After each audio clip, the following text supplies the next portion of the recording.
Bentornati e bentornate a tutti, io sono Emanuele e in questo breve video andremo a vedere come convertire una fotografia che ho realizzato con Midjourney in un breve video utilizzando il tool Pixverse. È la prima volta che lo utilizzo, è gratuito, ovviamente il funzionamento è a crediti, dopo vedremo anche quanto costa.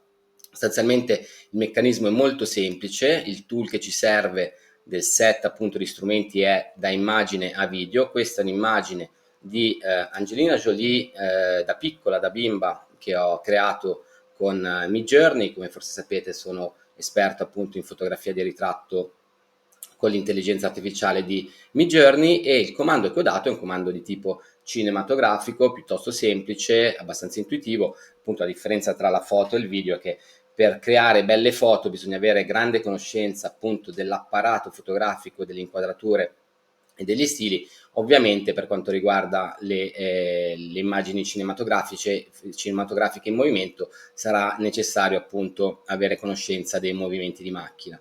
Il comando che ho dato è: crea un piano sequenza in cui si vede l'ambiente circostante e lei sorride in camera, per cui vediamo un comando abbastanza intuitivo in cui vogliamo andare a testare appunto le potenzialità di questo modello insomma di intelligenza artificiale. Abbiamo impostato la durata di 8 secondi, abbiamo due modelli, Pixverse 1 e Pixverse 2, ok? Sono due modelli, ovviamente il 2 è più potente, abbiamo anche la possibilità di elaborare il SID. Per chi non sapesse, appunto il SID è il riferimento, l'immagine reference. Per comodità didattica ho già creato i video, perché per un video di 8 secondi ci ho impiegato 7-8 minuti, per ogni video che vedete in questa schermata ci ho impiegato 7-8 minuti, cosa che mi limita molto e mi fa anche abbastanza innervosire. Però vediamo quello che è il risultato. Io ho provato a creare, partendo appunto da questa fotografia, due soluzioni diverse.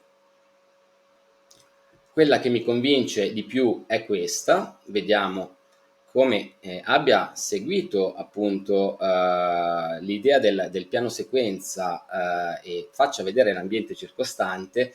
Ovviamente si tratta di un video di 8 secondi, per quanto molto convincente, comunque fin troppo breve. Una cosa che ho notato è anche che ha messo questo color marrone ai capelli, cosa che non avevo chiesto.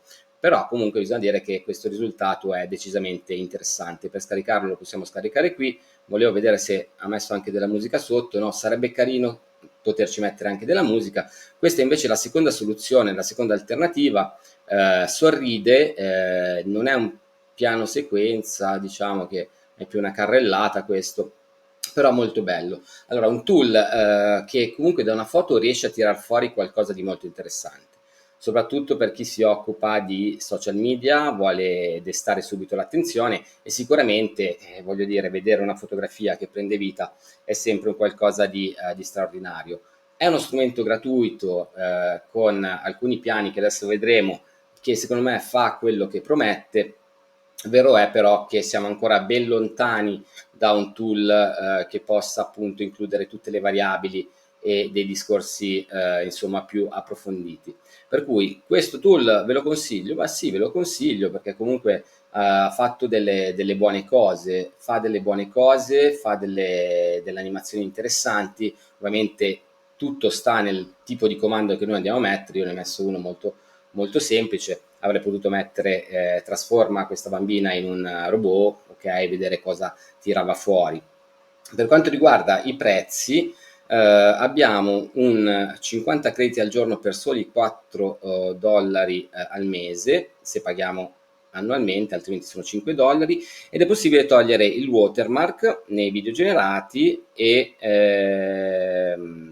possiamo generare 4 insomma video in contemporanea. Ok, secondo me la cosa più interessante qui è che i crediti si rinnovano di 1000 ogni mese, e poi ovviamente si toglie il watermark. Un'altra cosa che ho notato, però magari errore mio, è che comunque in questo image to video, poi ci sono anche altre caratteristiche, non c'è la possibilità di utilizzare altri aspect ratio se non il 16:9 classico, per cui il formato orizzontale. Bene, io spero che questo mini video vi sia piaciuto.